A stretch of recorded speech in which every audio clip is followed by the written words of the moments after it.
Welcome to Time News Studios.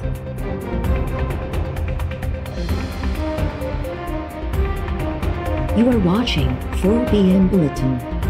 क्यों deal होगी भाई और किसके साथ होगी? इतनी सारी कुर्बानियां देने के बाद, इतनी जिद्दोजहद करने के बाद क्या हम पागल हैं कि किसी दिन खड़े होकर डील कर लेंगे उन्हीं लोगों के साथ जिनके खिलाफ हमारी जिद्दोजहद है? शायद खाकान अब्बासी साहब का स्टेटमेंट है, सयाको सबाक से हटकर उनकी बात को पेश किया गया, खुद ही उन्होंने वजाहत दे दी उस बात की। अवाम के और उनके मुंतखब नुमाइंदों के रास्ते में ना आए, इलेक्शंस को चोरी करने की कोशिश ना करें। आज शायद आप you can get away with it, लेकिन आपको इसके बहुत सीरियस नताइज भुगतना पड़े। अल्लाह ताला को पता है, लेकिन इंशाअल्लाह ताला ये हुकूमत जब जाएगी दोबारा नहीं आएगी। पूरी पीटीआई आपस में गुत्थम गुत्था है। चॉइस सिर्फ और सिर्फ अवाम की होनी चाहिए।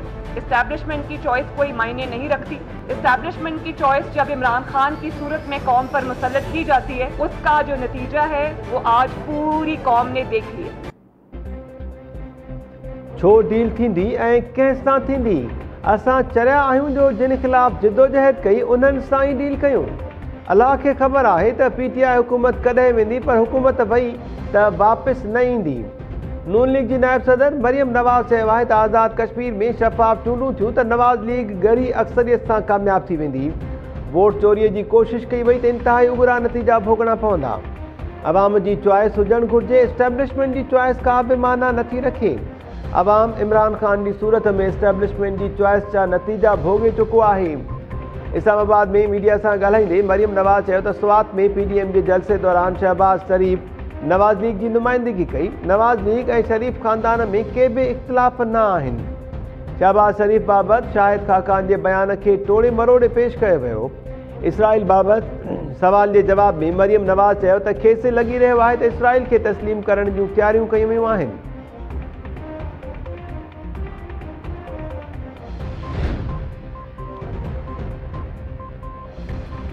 Islamabad high court New York plates NAB inquiry में आसिफ ज़रदारी जी हिफ़ाज़ती ज़मानत वारी दरख़्वास्त रद्द करे छॾी। जस्टिस आमिर फारूक रिमार्क्स ॾिना आहिनि त हिफ़ाज़ती ज़मानत जे लाइ जवाबदार जी अदालत में हाज़िरी ज़रूरी आहे। फारूक एच नाइक चयो त आसिफ ज़रदारी खे सुभाणे एयर एम्बुलेंस ज़रिए अदालत में पेश कंदासीं। नैब रावलपिंडी न्यूयॉर्क प्लेट्स इंक्वायरी में आसिफ ज़रदारी खे तलबी जा नोटिस जारी कया हुआ।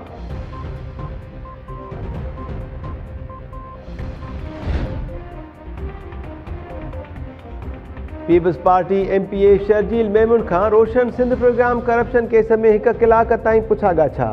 नैब इस्लामाबाद शर्जील मेमून खे 14 ॾींहनि अंदरि सवालनि जा जवाब घुरी वरिता। नैब चयो आहे त शर्जील मेमून ते रोशन सिंध प्रोग्राम केस में मनपसंद माण्हुनि खे ठीका ॾियण ऐं रिश्वत वठण सूधो ॿिया इल्ज़ाम आहिनि। पीपल्स पार्टी एमपीए ख़िलाफ़ जांच जारी।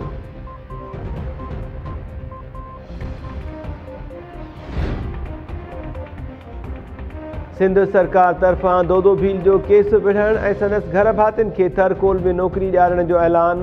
दोदो भील केस बाबति हुकूमती कमेटी जे मेंबर्स इम्तियाज़ शेख, सरदार शाह ऐं तैमूर टालपुर जी गॾियल प्रेस कॉन्फ्रेंस।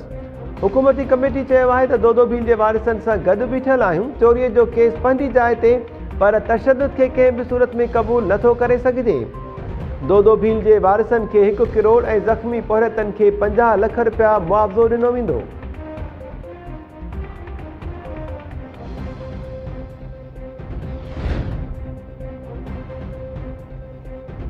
थरकोल ब्लॉक 2 जी इंतज़ामिया हथां क़त्ल थियल पोहरियत दोदो भील जे वारिसनि समेत 9 जवाबदारनि खे जेल मोकिलण जो हुकुम। थरपारकर पुलिस धरणे केस में गिरफ़्तार पीटीआई अॻवान समेत 9 ॼणनि खे मीरपुर ख़ास जी अदालत में पेश कयो। अदालत जिस्मानी रिमांड जी इस्तदा रद्द कंदे जवाबदारनि खे जेल मोकिले छॾियो। दोदो भील जे वारिसनि जा एसएसपी थरपारकर ते कपिड़नि खां आजो करे तशदुद जो निशानो बणाइण जा इल्ज़ाम। दोदो भील जे कातिलनि जी गिरफ़्तारी जे लाइ मुख़्तलिफ़ शहरनि में एहतिजाजी मुज़ाहिरा।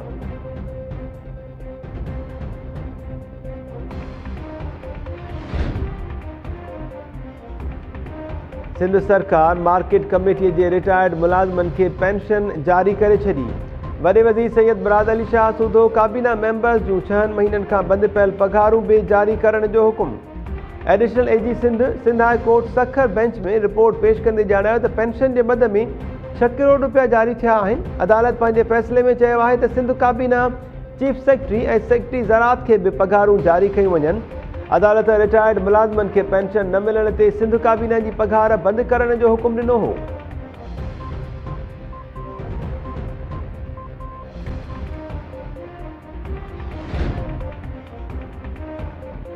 मलीर पुलिस बहरिया टाउन धरणे केस जो अबूरी चालान कराची जी दहशतगर्दी टोड़ अदालत में पेश करे छॾियो।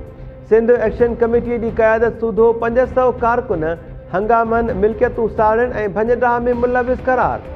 पुलिस चालान मूजिब जस्कम चेयरमैन सनान कुरैशी कारकुननि खे हंगामनि लाइ भड़काइण में मुलविस आहे।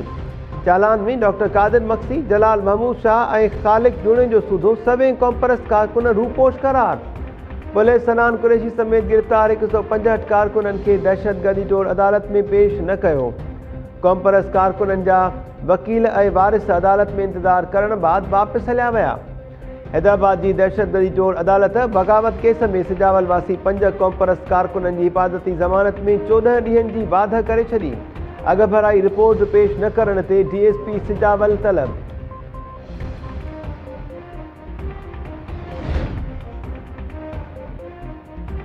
सिंधी पसंदियुनि ते वालार कॉमपरस्त क़यादत जी गिरफ़्तारियुनि ऐं केसिस ख़िलाफ़ सिंध एक्शन कमेटी जी रैली कुनरी पहुती। शहरनि तरफ़ां अॻवाननि जी गुलनि जी वर्खा सां आजियां। सिंध एक्शन कमेटी जे अॻवाननि चयो आहे त सिंध जे वसीलनि ते कब्ज़ा करे धरतीअ धरनि खे अक़लियत में तब्दील करण जी साज़िश थी आहे। सिंध जो इज्तिमाही शऊर पंहिंजे हक़नि लाइ जिदोजहद जारी रखंदो।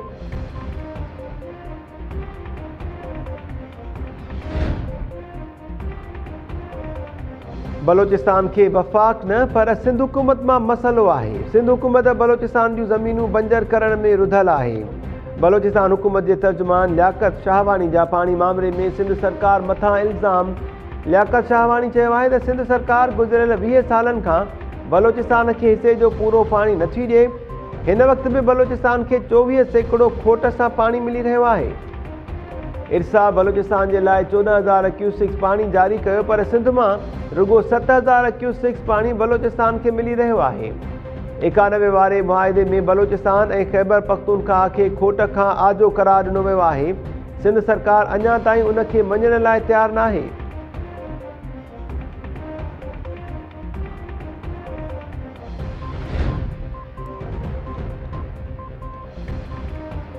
जेकबाबाद में नैब ते हमले वारे केस में सूबाई सलाहकार एजाज़ दखरानी जे सौट समेत 7 जवाबदारनि जे जिस्मानी रिमांड में 7 ॾींहंनि जी वाध।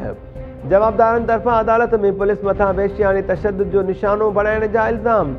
जवाबदारनि में एजाज़ दखरानी जो सौट वली मोहम्मद दखरानी, जावेद बेंगल, सजाद मस्तोई, आबिद भट्टी, दीदार दखरानी ऐं ॿिया शामिल।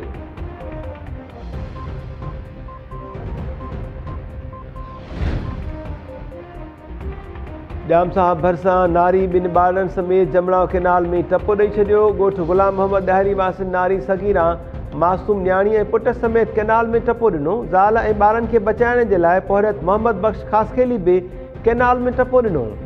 मक़ामी माण्हुनि नौजवान खे बचाए वरितो। औरत ऐं 2 ॿारनि जी ॻोल्हा जारी। पुलिस मूजिबि वाक़ियो घरू अणबड़त तां पेश आयो। वधीक जांच कई पई वञे।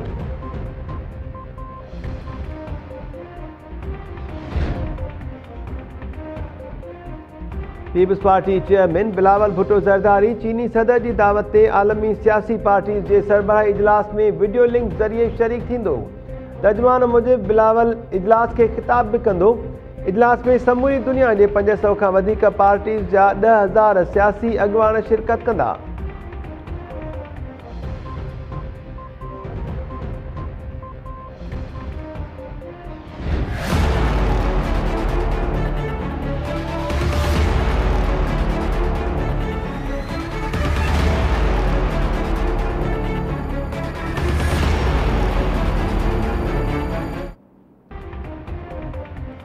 सिंध में मैट्रिक के इम्तिहान दौरान ॿिए ॾींहुं बि कॉपी की धुम मतल।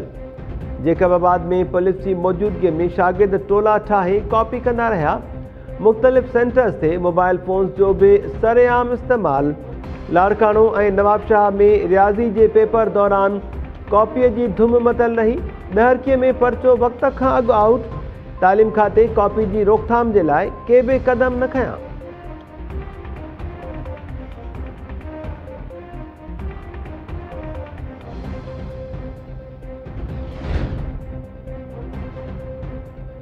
ॿेले खाते जी ज़मीननि ते ऑफिसर्स जी मिली भगत सां कब्ज़ा थी रहिया आहिनि। बासर एॾा ताक़तवर आहिनि जो ॿेले खाते जा ऑफिसर्स उन्हनि ॾाढो बेवस बणिजी विया आहिनि। सिंध हाई कोर्ट सखर जा ॿेले खाते जी ज़मीननि ते कब्ज़नि वारे केस में रिमार्क्स। अदालत तरफ़ां कब्ज़े वारी ज़मीन खे पाणी ॾियण ते आबपाशी खाते जे अमलदारनि मथां सख़्तु कावड़ जो इज़हार। रिपोर्ट ॼाणायल वॾेरो सरफराज़ निज़ामाणी अदालत में पेश थियो।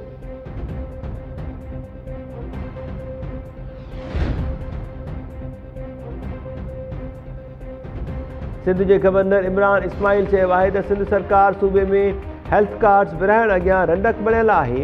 गुज़ारिश आहे त सिंध हुकूमत सियासत करण बिना मामले खे ॾिसे। सिहत कार्ड न पहुचण सिंध जे अवाम सां ज़्यादती हूंदी। सिंध जो गवर्नर हाउस ॿियनि सूबनि खां मुख़्तलिफ़ आहे। कोशिशि कई त गवर्नर हाउस जा वॾा पार्क्स अवाम लाइ खोलिया वञनि, पर सिंध सरकार इजाज़त न ॾिनी। सिंध अंदरि ज़राअत ऐं तालीम जे शोबे में करप्शन सबबि माण्हू परेशान आहिनि। वज़ीर आज़म सां मुलाक़ात करे समूरी सूरतहाल खां आगाह कंदुसि।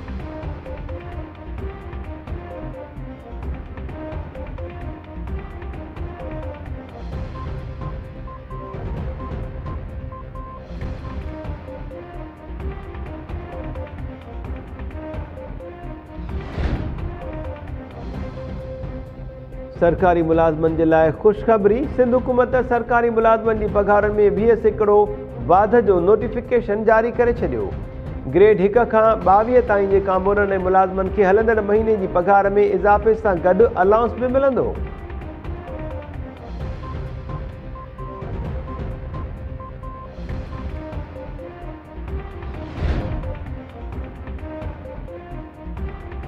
सिंध हुकूमत तरफ़ां ईद उल अज़हा जे मौक़े ते सरकारी मुलाज़मनि खे 16 जुलाई ते पघार जारी करण जो ऐलान। सिंध सरकार नाणे खाते खे पघारूं जारी करण जो हुकुम ॾेई छॾियो। नोटिफिकेशन मूजिबि सरकारी मुलाज़मनि खे पघार ऐं पेंशन 1 अगस्त बदिरां 16 जुलाई ते ॾिनी वेंदी।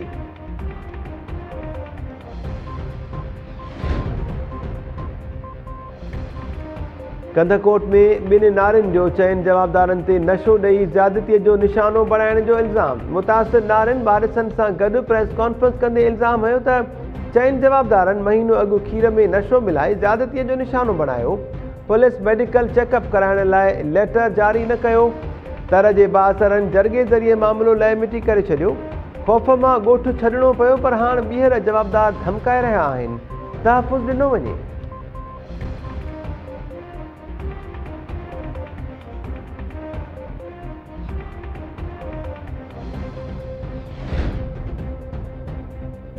कोटली में माल गाॾी जूं 2 बोगियूं पटड़ीअ तां लही वयूं। रेलवे ट्रैक मुतासिर। लाहौर खां कराची वेंदड़ माल गाॾी दरगाह बाबा सलाहुद्दीन भरिसां हादिसे जो शिकार थियण सबबि 300 फुट रेलवे ट्रैक मुतासिर थियो।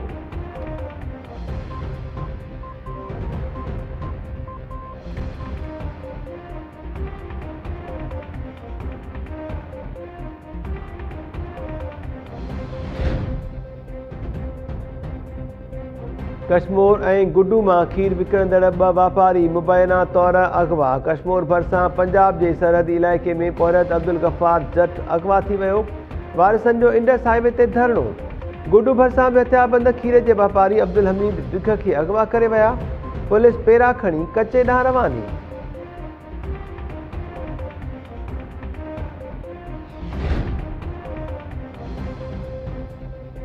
सिंध जे मुख़्तलिफ़ इलाइक़नि में रोड हादिसनि में 2 औरतुनि समेत 6 ॼणा अजुल जो शिकार। न्यू सईदाबाद में कार ऐं मोटरसाइकिल में टक्कर सबबि नौजवान मज़हर बबर फौत, 2 ॼणा ज़ख़्मी थी पिया। सांगड़ भरिसां कार जे टक्कर में रिक्शा ड्राइवर लाल ख़ान हयाती विञाए वेठो। जाम साहब लॻ कार जे टक्कर में मोटरसाइकिल सवार नींगर शहबाज़ चांडियो अजुल जो शिकार। सकरन वेझो ट्रॉलर जे टक्कर में मोटरसाइकिल सवार नौजवान कबीर बंगलाणी फौत थी वियो। जोही लॻ ट्रक जो मोटरसाइकिल खे टक्कर, औरत जीवणी शाहाणी थरे ते दम ॾिनो। लाड़काणो में मोटरसाइकिल में बुरको विचड़ण सबबि पीरसन औरत फौत, 2 ॼणा ज़ख़्मी थी पिया।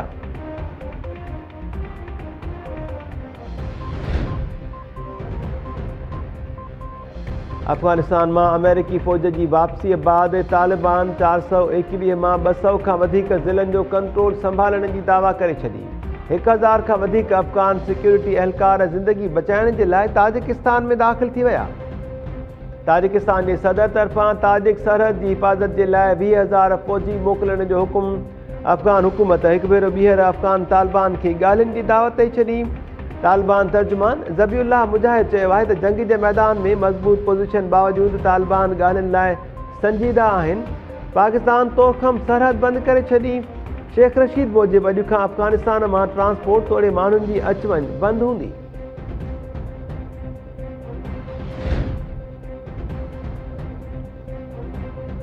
ऐं पाक इंग्लैंड क्रिकेट सीरीज़ शुरू थियण खां अॻु ई इंग्लैंड जे रांदीगरनि में कोरोना जी तस्दीक। इंग्लिश क्रिकेट बोर्ड तस्दीक कई आहे त 7 ॼणनि जी कोरोना टेस्ट पॉज़िटिव आई, जिन में 3 रांदीगर ऐं इंतिज़ामिया जा 4 मेंबर्स शामिल आहिनि। पाकिस्तान ऐं इंग्लैंड सीरीज़ शेड्यूल मूजिबि 8 जुलाई खां शुरू थींदी।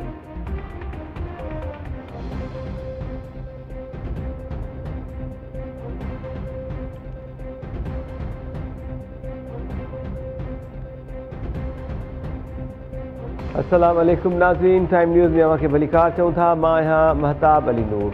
हेडलाइन्स तव्हां ॾिठियूं, बुलेटिन सां गॾु हाज़िर थियूं था शॉर्ट ब्रेक खां पोइ।